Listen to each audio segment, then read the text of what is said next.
আসসালামু আলাইকুম প্রিয় দেশবাসী, আমরা আজকে এমন একটি অবস্থায় উপনীত হয়েছি যখন আমরা যখন ত্রয়োদশ জাতীয় সংসদ নির্বাচনে আমরা যখন ফলাফল প্রাপ্তির খুব কাছাকাছি সময়, তখন আমরা দেখছি বিভিন্ন জায়গায় আমাদের যে সম্ভাবনাময় আসনগুলো, সেই আসনগুলোতে কিন্তু নানাভাবে ফলাফল প্রভাবিত করবার একটা প্রচেষ্টা আমরা দেখতে পাচ্ছি। এবং এই নগ্ন প্রচেষ্টা আমাদের যারা প্রার্থীরা আছে তাদের কিন্তু ফলাফলে একটা বড় ধরনের প্রভাব ফেলবে বলে তারা আশঙ্কা করছে।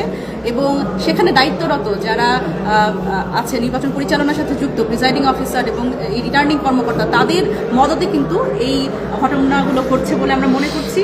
এবং এই জায়গা থেকে কিন্তু আমরা দেখছি যে বিএনপির যারা দলীয় নেতাকর্মী, তারা কিন্তু আমাদের যেই আমাদের ভোট কেন্দ্রগুলো, যেগুলো সম্ভাবনাময় আমাদের প্রার্থীর, সেই ভোট কেন্দ্রগুলোতে কিন্তু ফলাফল প্রভাবিত করবার জন্য তারা কিন্তু ভোট কেন্দ্রের সামনে তারা হলো এক ধরনের শক্তি প্রদর্শন করছে এবং ভোট কেন্দ্রগুলো দখল করবার চেষ্টা করছে।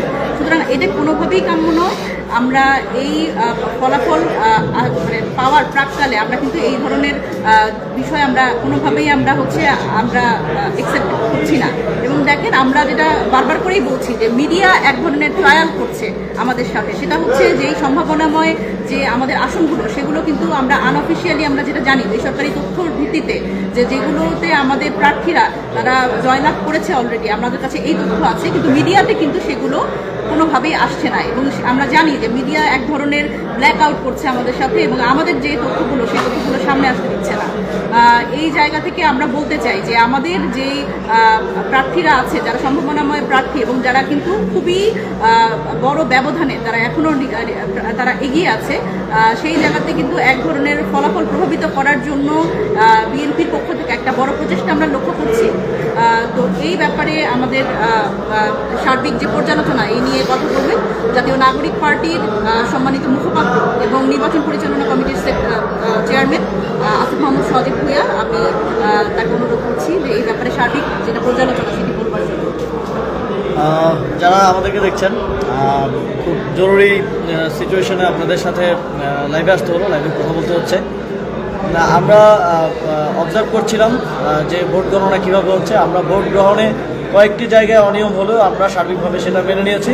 কিন্তু ভোট গ্রহণের পরে যখন ভোট গণনা শুরু হয়, তখন একটি দল যখন দেখতে পায় যে তারা বিভিন্ন কেন্দ্রে হারছেন এবং পিছিয়ে আছেন, তখন তারা তাদের যেই ফলাফল কারচুপি করার কিংবা ফলাফলকে প্রভাবিত করার যেই ষড়যন্ত্র, সেটাতে মেতে উঠেছেন।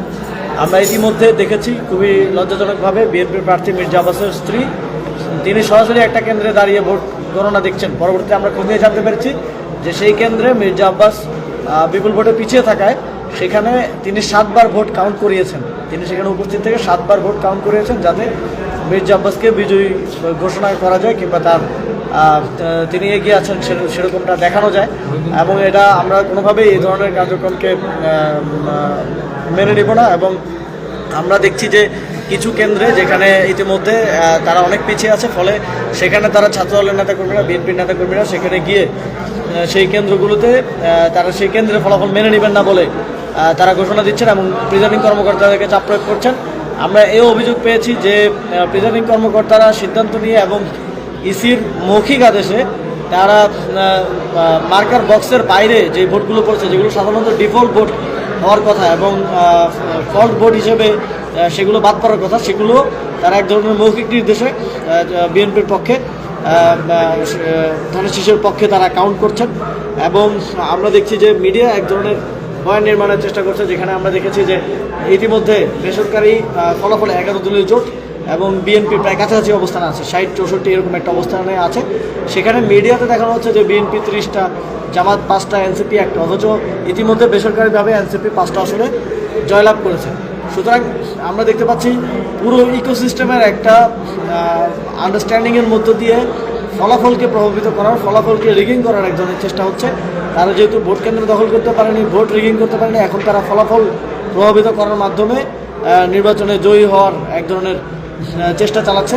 আমরা ঢাকা 11 আসনে দেখেছি যে আসনগুলোতে যে কেন্দ্রগুলোতে আমরা বিজয়ী হয়েছি, এবং পঞ্চগড় 1 আসনে, তারপরে দিনাজপুর 5 আসনে, এরকম কয়েকটি জায়গায় যে কেন্দ্রগুলোতে আমরা বিজয়ী হয়েছি সেই কেন্দ্রগুলোর ফলাফল ঘোষণা করা হচ্ছে না, ফলাফল আটকে রাখা হচ্ছে। একটা কেন্দ্রে 3000 4000 ভোট এই কাউন্ট করতে 6 ঘন্টা, 5টা বাজে যদি নির্বাচন শেষ হয়, এখন 11টা বাজে, 6 ঘন্টা সময় কীভাবে লাগে এটার কোনো জবাব আমাদের কাছে নেই। যেখানে সিমিলার কেন্দ্রে 1 ঘন্টার মধ্যে ফলাফল চলে আসছে, সেখানে পাশের কেন্দ্রে 6 ঘন্টা সময় কোনোভাবেই বোধগম্য নয়, এবং এটা স্পষ্ট বার্তা দেয় যে সেখানে এক ধরনের ইঞ্জিনিয়ারিং চলছে এবং আমাদের বিজয়ী কেন্দ্রগুলোকে স্টপ রেখে সেই ফলাফলগুলোকে সামনে আসা থেকে বন্ধ করে এক ধরনের পারসেপশন তৈরি করা হচ্ছে, এক ধরনের তাদের প্রার্থীদেরকে বেসরকারিভাবে বিজয়ী ঘোষণা করার চেষ্টা হচ্ছে।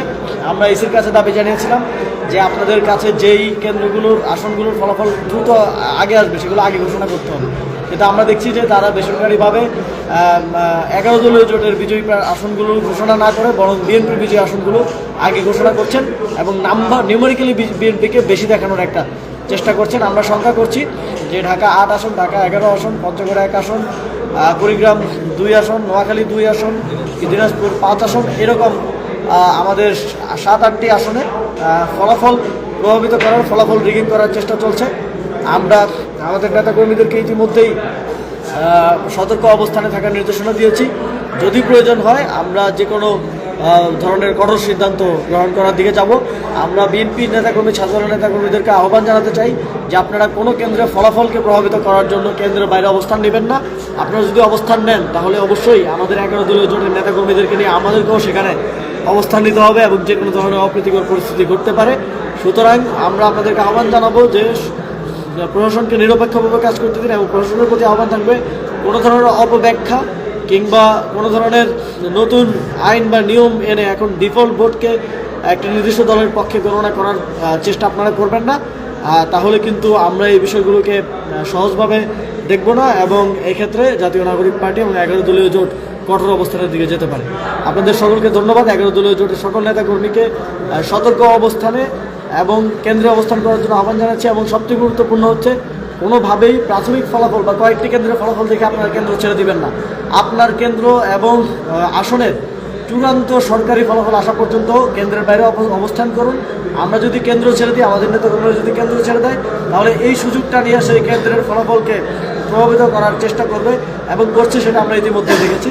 আমাদের সকলকে সতর্ক অবস্থান নেওয়ার জন্য আহ্বান জানিয়ে আমার বক্তব্য শেষ করছি। আসসালামু আলাইকুম।